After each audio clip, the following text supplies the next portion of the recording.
Well, good day and welcome to you. It is December the 10th. I hope you're having a fantastic day wherever you happen to be. Now, my name is Gary Willing. I want to welcome everyone to Search for Signs. If you are new to this channel, I definitely recommend checking out some of the links that I provided in the description portion of this video and the other videos I put up, so you can get as much background information about this incredible story as you probably would need in order to make up your own mind to see if there's any truth to it for yourself. And that's really what I'm hoping for anybody that hears this. I understand how nutty it sounds. Now, this is the second video I put up. In the last video, I addressed a different type of comment. This one is coming from the Angel Electrico. It says, would you do a voice interview with him? I'm assuming you mean Maitreya. We don't need to see his face. We just want to know in his own words how world peace will be achieved. All right, so thank you for the comment. Unfortunately, I can't make this happen for you.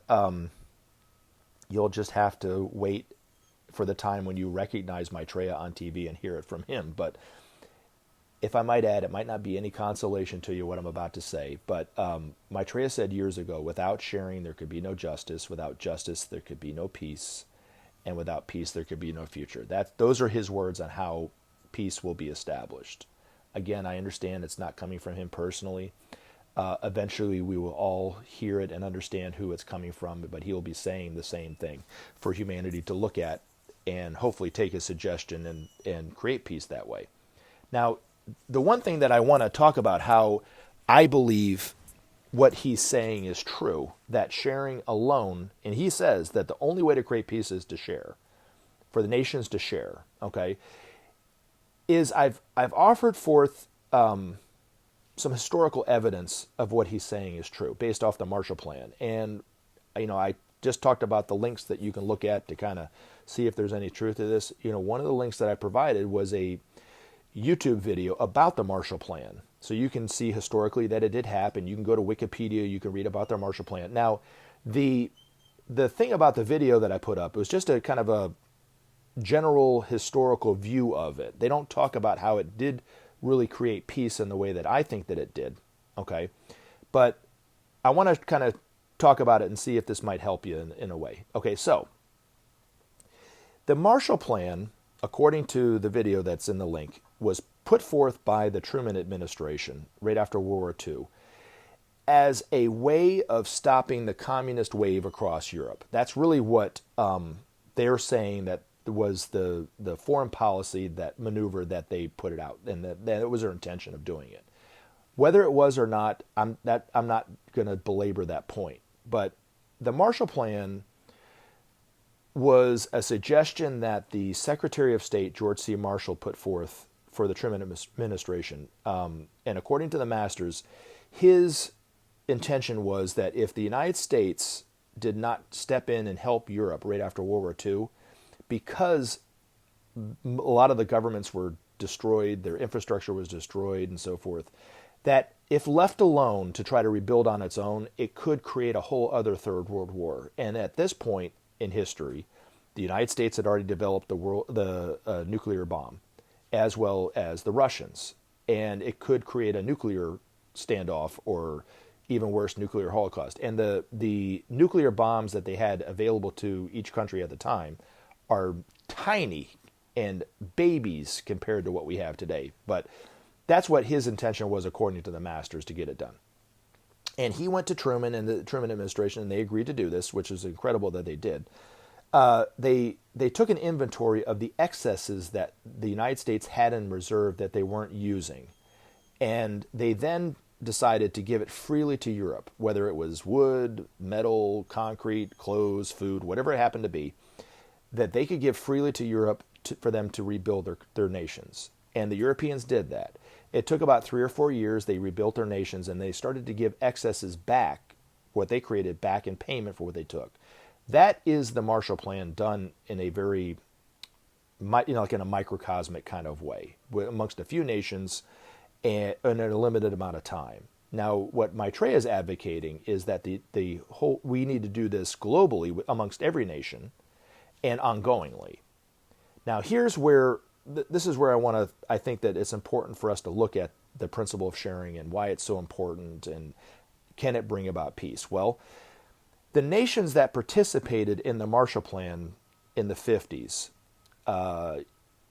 England, United States, France, Germany, Italy, Spain, and I think Portugal and a couple other nations, have a more peaceful, trusting relationship with each other than they did even before then. And every nation that I listed had been at war at some time throughout history with another nation. So the United States was at war with England twice, the Revolutionary War and the War of 1812, okay. France and England had duked it out from time to time. Germany had tried to take over Europe twice in a century. And looking at it historically since then, have any of those nations attacked another nation in that way? No. In fact, Germany was really forced into isolation after World War I, after they were defeated. And it allowed someone like Hitler to step in and kind of speak to the people how frustrated they were to allow World War II to occur. And had the United States not stepped in the way that they did, maybe there would have been another historical figure in Germany that would have stepped in that way and created a whole other world war, or in France, or in England in that way. And so, but it included Germany enough to where since then there hasn't been a German dictator trying to take over the world since, really. Now there might be, but you see what I'm saying? So it created peace in that way, and they trust each other better in that way. It's not a perfect peace, but it's enough that you could say that they have a peaceful, trusting relationship with one another. And even the peoples of that nation, since then, can travel easier to those nations than they could with any other nation on the planet, really. It just takes a passport and some money. And you can go from, I could be in England by this time tomorrow very easily, or Germany or France or and they could be over in the United States very easily if I just had the means to do it. Do you see what I'm saying? So I don't have to go through the State Department and get a bunch of visas and all that kind of stuff and a bunch of stamps to get there. I can just head on over there. And that's what they're talking about. But you can't say that about other nations in the United States, for instance. Now, what Maitreya is advocating in terms of this global Marshall Plan is, the way that Ben's master put it is, once Maitreya starts to suggest and the world leaders start to listen to him about how sharing will bring about peace and how important it is, that the suggestion that Maitreya is going to put forth is that that we create a department within the United Nations that oversees the distribution of these resources.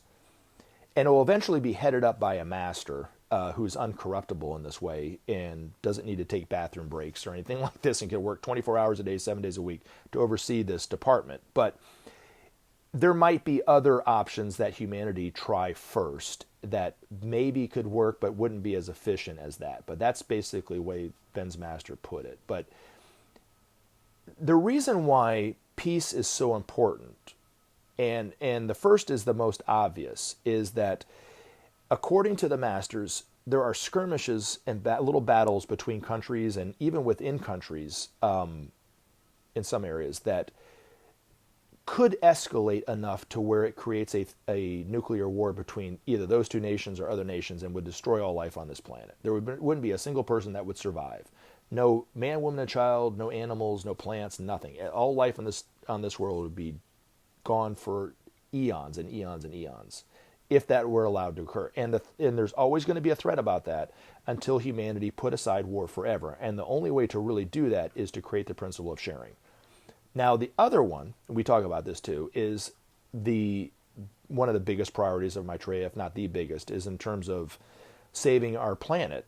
The very planetary home we all share, right, is dying because of our abuse to the environment.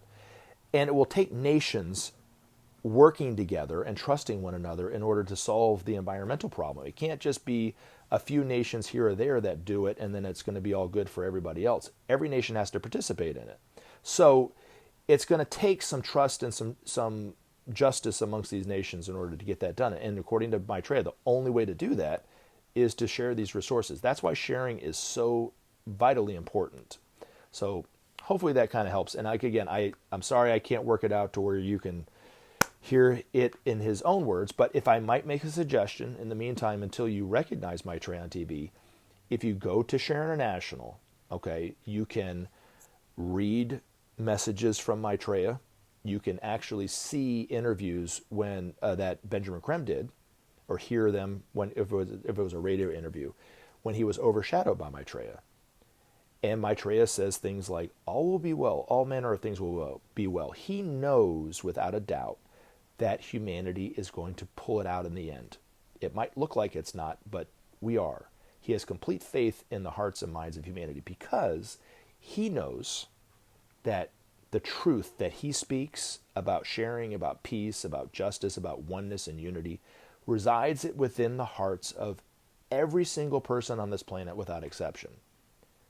It's just we mentally have forgotten it, or we don't recognize it, or we don't believe it, or we, don't think it's true, or we're working, but within the hearts of all of us is that truth. And when Maitreya speaks heart to heart on TV, it's waking up that truth within the hearts of all of us. So hopefully this is a small consolation for not being able to hear it from him, but eventually, I promise you, you will see Maitreya on TV, and we'll all start to recognize him, and eventually he will come before the whole world on the day of declaration and tell everybody that he is Maitreya.